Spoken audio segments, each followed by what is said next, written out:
My name is Andy, and this is the most magical podcast on earth. When I'm not on holiday at Walt Disney World, I'm planning a holiday to Disney. And when I'm not planning a holiday to Disney, I'm talking about Disney with other UK fans like me who make the trip to Orlando and the House of the Mouse. So whether you're a parks professional or a Florida first-timer, this is the podcast for you. Each episode, I'll be chatting to other Disney superfans to share memories of their magical times, answering your Walt Disney World questions, getting you all the latest news from the parks, and finding out what's happening right now in Orlando. So get your ears on as we take you to the most magical place on earth. This is the most magical podcast on earth as part of the Secret Recordings Network. Here we are, brand new episodes every other week. So make sure you're subscribed and then they will just appear wherever you get your podcasts from, be it Spotify or Apple Podcasts. Here we are with more news, more of your questions, more guests every fortnight. So hit that subscribe button. Follow us on the socials as well at PodMagical. And if you want to be a guest or you've got any questions, DMs are always open. Just send me a message, anything you want to know. Question for this podcast from Michael. My girlfriend is obsessed with Duffy and Friends, Shelley May, Ulu Mel, etc. Do you ever get to meet them at Walt Disney World or only in the Eastern Parks? They are huge in the Eastern Parks, Duffy and Friends. If you don't know who Duffy is Mickey Mouse's teddy bear, and he's got these friends. He keeps getting more and more friends. Over in the Eastern Parks, they are huge. Bigger queues for these characters than like Mickey, Minnie, Donald, Daisy. They go crazy for them. Can you see them in Walt Disney World, though? Not really, but yes, soon one of them. If you want to meet Duffy, only Duffy, I've heard, makes appearances at Walt Disney World, and the only place you can see him, as far as I know, is at Hollywood Studios at the after-hours event Jollywood Nights, which starts in just a few weeks' time after Halloween. So it's the Christmas party at Hollywood Studios, Jollywood Nights. One of the special character meets there is Duffy Bear, Santa Duffy in his little Santa costume. So that's the only one you're going to get to meet. You're going to have to go to Hong Kong or Shanghai or Tokyo if you want to meet the rest, or Hawaii. But thanks for your question. Any questions? At PodMagical is where we are, and you want to be a podcast guest, like Elaine, who we're going to speak to now, drop me a message. Let's get you on. Elaine, on this episode of the podcast, welcome to the podcast. Here is your big question, Elaine. Why do you like Walt Disney World so much? That is a very difficult question to answer. I was pondering that over the weekend and actually was trying to describe it to one of my work colleagues last week. But if it were to bag it and put it in a bottle, it's happiness personified. That's everything from the atmosphere, the smells, the sounds, and not to mention the sunshine. Yes. Being in Florida, obviously. I find it's very therapeutic and very good for the soul. And I do believe everyone should be prescribed Disney World time for health reasons. Yeah, they should put it on the NHS.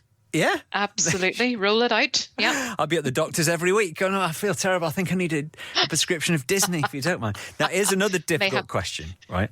So you've been 3 times with the girls, with your family, and you've been 3 times without them before they were born. Mm-hmm. Do you prefer to go with or without them?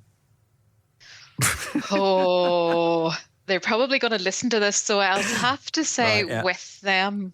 And they are currently 11 and 9. Their first trip was when they were 6 and 4. And just watching their faces, looking at how excited they were, to be there. I think that gives it the edge. It is good being there as an adult without kids, but I think it has the edge when you go with children. Magic is even more magical. There might be a time when the girls are grown up and they don't want to come with you. So would you go without them? Absolutely. Yes. I think if it comes to the bit when, in a few years' time, they say, Mum, I'm bored. I want to go to somewhere in Spain or I want to go to Australia, I'll say that's fine. I'll keep going to Disney. Because actually, I was thinking about, the guilty pleasure for me in terms of Disney is being able to get away on your own, even for just an hour without having to worry about what other people want to do and what other people want to eat or what rides they want to try. There's something about the calmness of being able to escape on your own without people. So definitely when they're older and they're not interested, I'll be probably in Magic Kingdom. Having a Dole Whip in a quiet corner. Exactly. So do you do that when you go away? Do you have moments where like everybody does their own little thing? We try to, because we all have very different favorite parks and favorite rides. And, my husband's a big fan of Tower of Terror, whereas the children are a little bit afraid of it. So I'll take them off and go on Star Tours for the 15th time that day, or we'll go on, over to Slinky Dog or something like that. And then vice versa, then he'll take them off if I want to maybe go on the Haunted Mansion on my own, which is something that I quite often do. It's nice to just be able to appreciate that time that you have. It's, take it all in, the sights, the smells, and doing that on your own is actually quite nice. It is nice to do that sometimes, isn't it? Yeah. It's nice. So when was the very first time you went to Disney World then? Obviously, way back before the family was around? Yeah. Before we were married, my husband and I went for the first time in 2007. I think he had been there before, a couple of years before that, but my first time was certainly 2007. Didn't know what to expect because I have never been to Disneyland Paris, but I have been to California Disney, and that was quite a while ago. So I wasn't really sure what to expect, but instantly fell in love with everything about it. I'm back at that time that would have been downtown Disney rather than Disney Springs. Yeah, and Pleasure it was Island. Quite very, very exciting to be part of, go to the pub and stuff like that, which you don't really get to do in Disney. But, I think we knew at that point, this is definitely something we want to keep doing for a long, long time. Even though you might have seen the rides before and you might have, witnessed the same fireworks before, but at the same time, it just brings back happy memories. Yeah, of course. It's that familiar, isn't it? It's interesting that the first Disney park you went to was actually California. Probably one of the ones most furthest away. What was the reason for that? How come you ended up going to LA first? Well, we decided. I was in my 20s at the time, but my brother is much younger. He was probably about 11 or 12 at the time, and we had been to the States before. We'd been to New York, but we thought, well, let's try California. It is quite far, but let's try it. And I think, Disneyland at that time was a little bit smaller, but it did have all the attractions that you would have expected to see, Big Thunder and, all of the old style rides. I'd love to go back because I know it has changed quite a bit since 1997. So I would love to go back and experience, the differences between it and Disney World. So that's definitely on the list. It's definitely still smaller. Was that before California Adventure opened? Was it just the Disneyland park? There was just the one park? Yeah, it was literally. Yeah. I remember walking up Main Street thinking this is great. In terms of photographs, there probably isn't much evidence. Polaroids. Being so long ago. I think there's maybe one or two Polaroids and really not very particularly good focus on those. But my younger brother does. He's in his 30s now, but he remembers it really well. He loved it as well. He would love to go to Disney World, but he hasn't had the chance yet. You have to take him. I will. I absolutely will. Any excuse to take somebody for their first time, I would love it. So when you go, where do you fly from and where do you stay? We live in the north of Ireland, but we'll go from Dublin simply because it's cheaper than having to go to Manchester or London. And the flight is about 7 to 8 hours, so it's not too bad. Price-wise, it really just depends what time of the year you're going at. You could get a really reasonably good deal with one of the airlines that fly out of Dublin. In terms of where we stay, we have stayed both on and off property. And in terms of off property, it's mostly around sort of Lake Buena Vista near Disney Springs area. And it certainly is a little bit cheaper to do that, but we tried the first property that we stayed on that was Disney property was Port Orleans Riverside. And that was probably the first trip that my husband and I had back in 2007. And it was lovely. It was a really, really good resort. Since then, though, it's been mostly off property until the children came along, and we have stayed in the Coronado Springs and we've stayed in the Caribbean Beach Resort. Yeah. Both great resorts. Coronado is lovely. It's a little bit more grown up than Caribbean Beach. It's a bit more sophistication, I suppose. But the Caribbean beach we find was perfect simply because of the Skyliner. Everybody says that. Yeah, yeah. You can't beat it. Can't beat it. It's a massive resort. That's the only thing that advice to other people. If you are bringing young children who don't really like walking too far, then Caribbean Beach probably isn't the best idea. But when they're sort of 6, 7, 8 upwards, and they're able to walk from, your village to the main pool, then absolutely go for it. It has really good amenities for children, I suppose, like most Disney resorts. But in the future, we would love to stay somewhere like Yacht and Beach or Boardwalk, or even maybe Polynesian or somewhere like that. We've been in them, we've walked around them, we've done the tours, but we've never stayed in any of those sort of more upmarket resorts. One day. But as you say, you can always go to them and use the quick service, or obviously you can't use the pools, but the quick service in the restaurants and the shops and stuff, it's all there. It's all to be explored, which is always a great thing, isn't it? Absolutely. And we this time around, we tried beaches and cream. Oh. We took a walk. We didn't try the kitchen sink, but we watched a lot of other people trying to get through the kitchen sink. And I thought, no, that's a heart attack right there. Yeah. We'll maybe not try that. But we did try some of their milkshakes and other desserts, and it's just gorgeous. It's to die for. Is that why you didn't have the kitchen sink? Because you saw the kitchen sink and you thought, even though there's 4 of us, maybe not. Yeah, I just know that when it turns into liquid, it's not ice cream anymore. It's just whipped cream and ice cream melted. And I thought, no, we'll try that maybe when we've got about 16 people with us. You need to eat it quick. And it's like 2 full cans of whipped cream or something, isn't it? It's I know, ridiculous. a whole can. Yeah. Is it a whole can? Sorry, I thought it was 2. I know, and I don't know about you, but I'm not a massive fan of whipped cream on ice cream.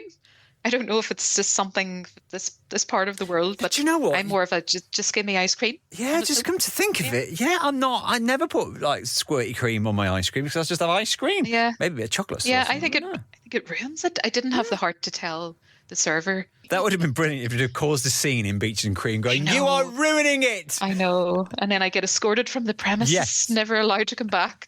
But it's a story to tell.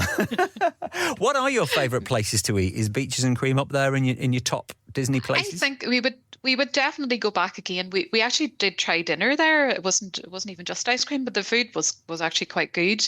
In terms of places that we would revisit, I don't know if you've been to Three Bridges at Coronado Springs. Love it. The corn dip that they have is absolutely beautiful. Even if you don't eat anything else off that menu, their corn dip is just superb.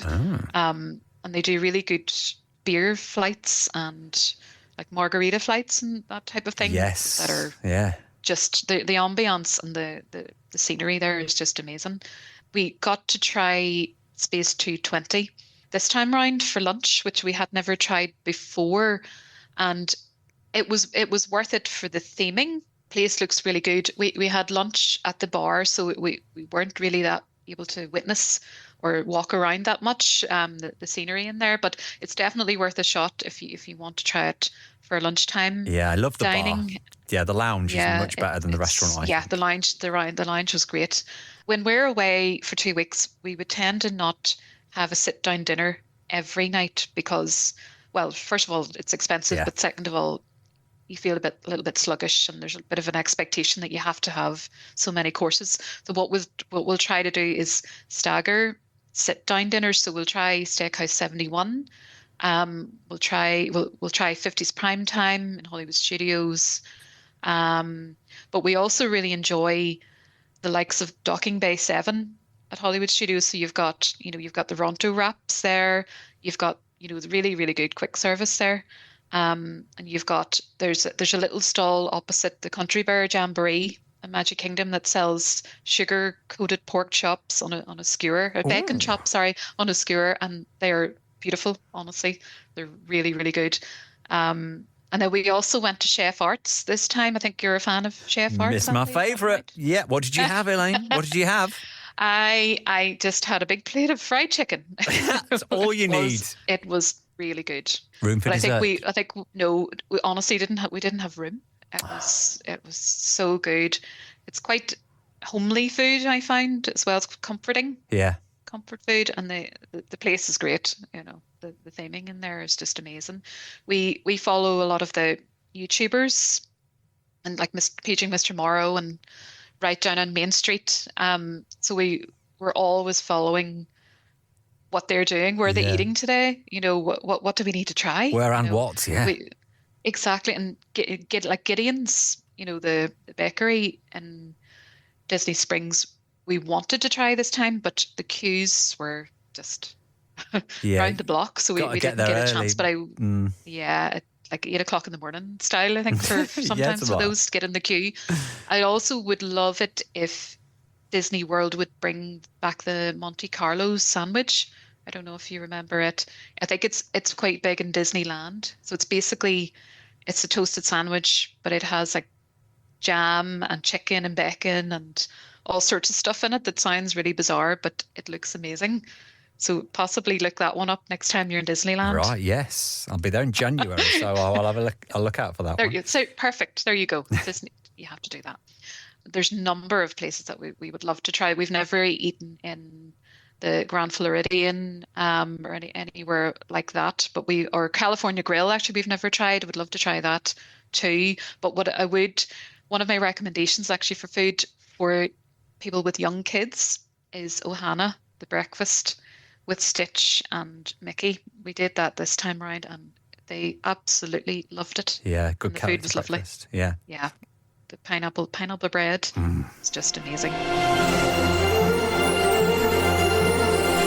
Back with Elaine in just a moment. A very brief news update. A few bits and bobs coming from Walt Disney World includes more live entertainment and returning entertainment at Animal Kingdom, which is great. Also, we've got a Star-Lord meet and greet at Epcot. We have got price rises for lightning lanes, some of the individual lightning lanes now, above $20. In fact, the most individual lightning lane will be Tron, which comes in around $22. And also a new tour, if you fancy going behind the seeds at Christmas over at Epcot. Behind the Seeds, Glimmering Greenhouses, the tour at Living with the Land during the holiday season.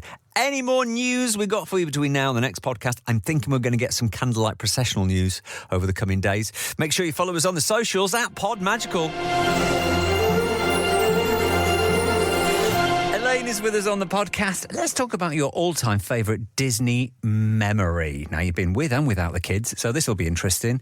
That one standout favourite memory from your Disney World trips. I would have to say this is like a proud parent moment. So the first time that my children went to Disney World, which was around about 2019, they had just turned 6 and 4. And I was a little bit nervous because I thought some of these rides are going to be a little bit too much for them. But my 6-year-old daughter did every single roller coaster and scary ride known to man in those parks, and I was so proud of her. Not 1 ounce of fear. Absolutely, like completely fearless. The 4-year-old was a little bit small, too young, yeah, in terms of height. So she was able to do the Tower of Terror. All right. Which I was at 4. Extremely impressed. Yeah, she was just tall enough to get on the ride. And now she didn't exactly love it, but she did it, and she had a smile on her face. But my 6-year-old wanted to go on Rock and Roller Coaster. She did it twice in a row. She did Space Mountain. She did Everest, and wanted to go right back on them again. And I was so proud of her. She wouldn't do it now. She's 11 now and is a little bit more wary of things like that. So she's very selective, yeah. That's strange, isn't it, that she's already done it, but now she's a bit older, she's a bit more wary of it. I know. I think maybe she's become sensible or something in her old age now, so she's a little bit afraid of, she won't go on the Rock and Roller Coaster or Tower of Terror now at all, but I was on, that was my happiest memory was of watching her do that, and the smile on her face. It was amazing, honestly. And you're getting your money's worth because she's going on all the attractions. Exactly. We were able to use rider swap as well at that time because we obviously had the 4-year-old as well. So that's definitely something that listeners really should avail of if you need to, because mum and dad also need to go. Of course. Well, you could still use that now. Rides. It doesn't. The kids don't have to be of a certain age. If you've got an 11-year-old who doesn't want to go on, but the other ones do, then it's it's just sensible to stay behind and do that. What is your favourite attraction, Elaine? I am a Haunted Mansion fanatic. Yeah. I have always loved the theming, just the spooky sounds, the way that the cast members act on that ride. I find it just like it makes me so happy. I could gladly go round and round and round on Haunted Mansion all day. And I was hoping maybe that the ride would break down this time so that I could actually see more of the attraction. Would you like to be But escorted off? oh, absolutely. And I do have a story about that, but Oh. I'll tell you something else first. Yeah. I have my favorite in terms of the coasters would be Guardians of the Galaxy. That is just superb. Like if anyone is afraid of roller coasters, try Guardians. It's not, I don't find it frightening at all. I find it funny. Yeah, it's good. It's Very one of the smooth most as well. relaxing of the coasters. In terms of what happened this time round, we were on Spaceship Earth. I think it was the second day that we were there, and it broke down. It broke down for about 5 minutes and then restarted. That was fine. We went back again about 2 days later. It broke down again, and we were still sitting there about half an hour later. So we had to be escorted off Spaceship Earth. Lights on. Right at the top as well, just after the final attraction, and then you're going to rotate backwards. That's when it stopped. Yeah. And we thought, uh-oh, how do we get out of here? Because the car had started to rotate, so it wasn't quite obvious how you would actually get off the ride. So how did you get off? What they do is actually bring a board that they set between each of the cars so that you can get off safely and then walk over to there's a ramp then down the side, and then it turns into stairs. Right. So it is quite a trek now from the top, I have to say. But it was quite exciting, and seeing an attraction with the lights on really, really is something to behold, because you can see like coats and the cast members must leave, stuff that has been left there years ago, So were you right up into just, the top of Spaceship Earth? We were right at the top. Wow. Yeah, right at the top. I did take some photographs that I'll send you. Oh, yeah. But that was, I actually find that quite an attraction of it on its own, because we do love Spaceship Earth anyway as a ride. It's actually, it's quite nostalgic, that ride in many ways, but doing it with the lights on is something else. Is even better. Yeah. I don't understand. It was announced that they were going to kind of like do a bit of a makeover, a refresh of it. But I'm thinking, well, how can you? Because you've got to rewrite history. Because I know, a lot of that I don't know how. Yeah. I know. Maybe some of the more modern parts.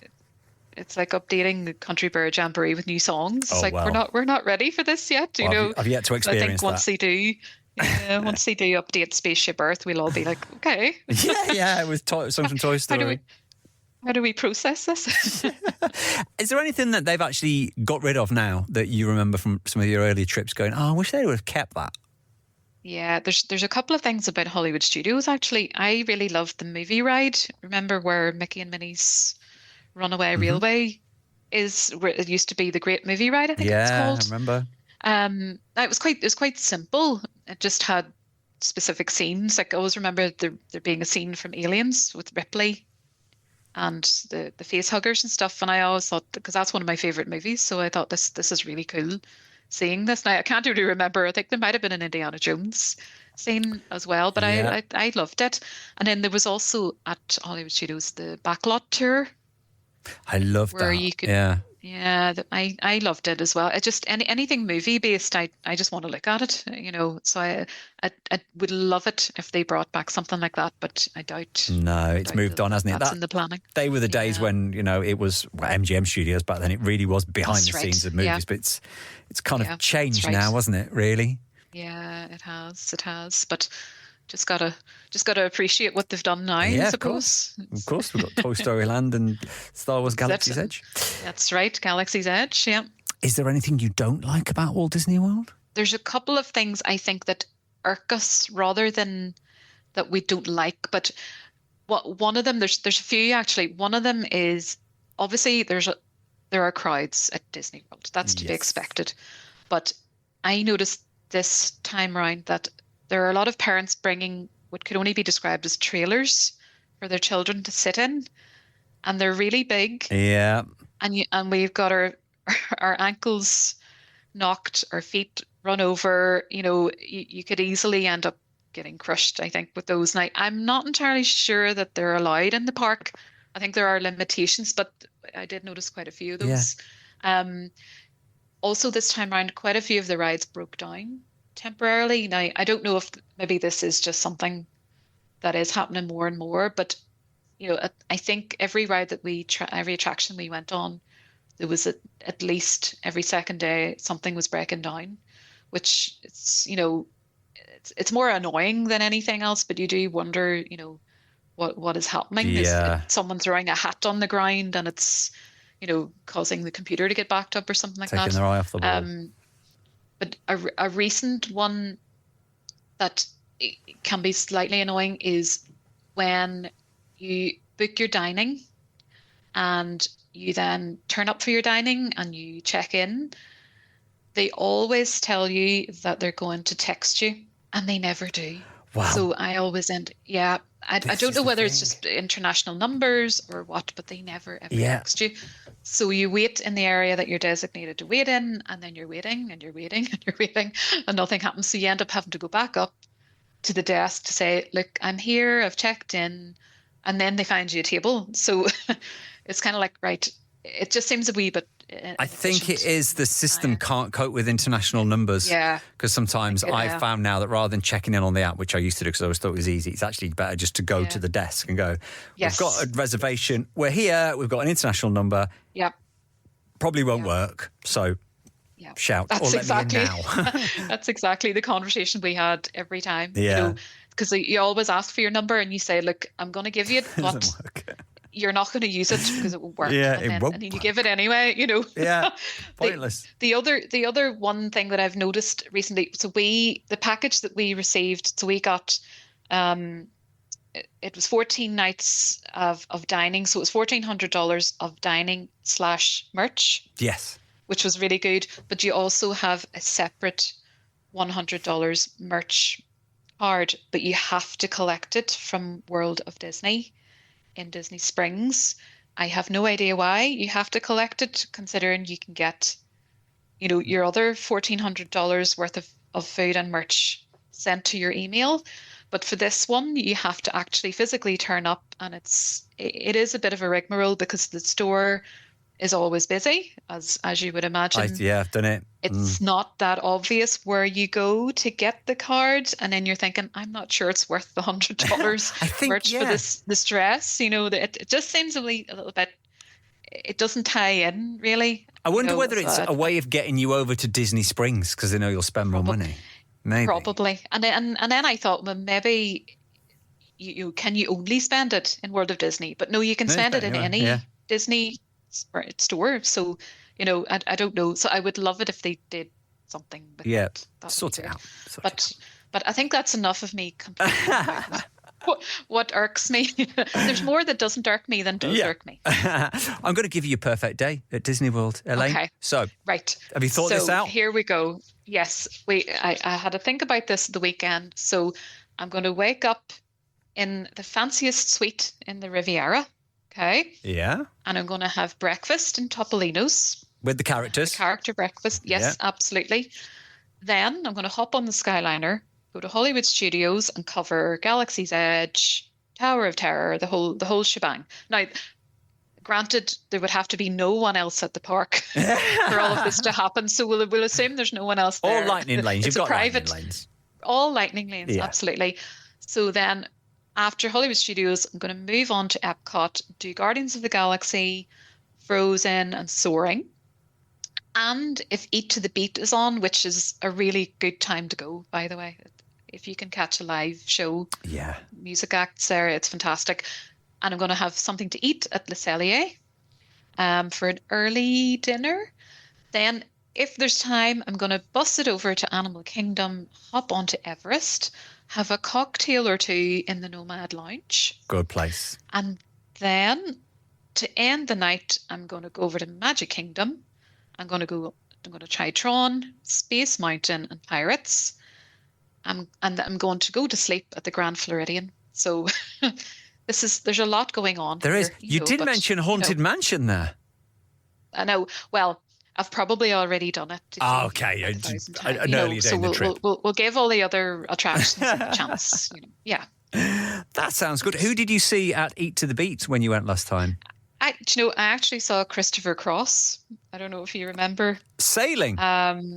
Yes. Arthur's theme. Yes. Yeah. Yes. Great. I am a big yacht rock fan. Yes. And I love yacht rock. And actually today it's just been announced that Toto and Christopher Cross will be playing in the UK next year. So there you go. Be on it, yeah. But it was absolutely amazing. I would love to be there right now because there's quite a number of acts on, and I think Boys to Men are coming back. Yeah, It's always good. Tiffany, yes. So it's definitely worth, if anyone is going in the next couple of weeks, check out Eat to the Beat. Yeah. It's free. You might as well. It's there. 3 shows a day, or is it 4 shows a day over the weekend? Yeah, I think it's 3. Definitely worth it. 3. When is your next trip? Have you got one planned? Are you thinking about one? Obviously, you've been over summer, so... Yeah, we are thinking about it. I am having a significant sized birthday in 2026. Right. So what we're planning to do is possibly renting some DVC at the Polynesian. Yeah. For some of that. I don't think that will be for 2 weeks in the Polynesian. That might be a little bit expensive, but I'd love to stay there at least for a couple of nights.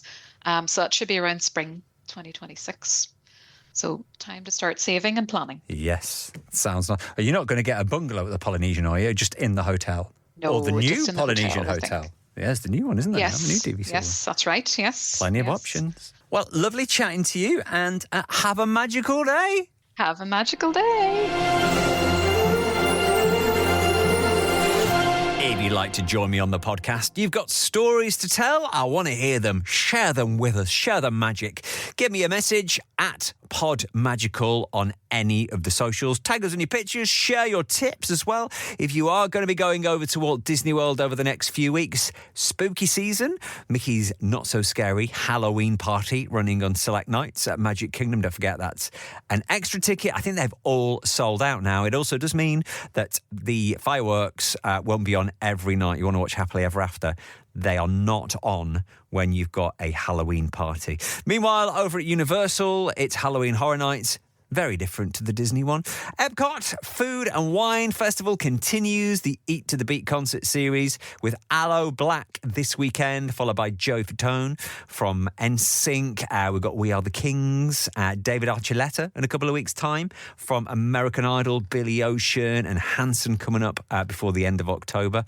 And the pound to dollar has started to drop a little bit. It's been really strong over the last couple of weeks, looking at like 1.34 at one point. It has dropped at about 1.31 at the time of recording this. Weather over at Orlando, still very high temperature-wise in the 28, 29, high 20s.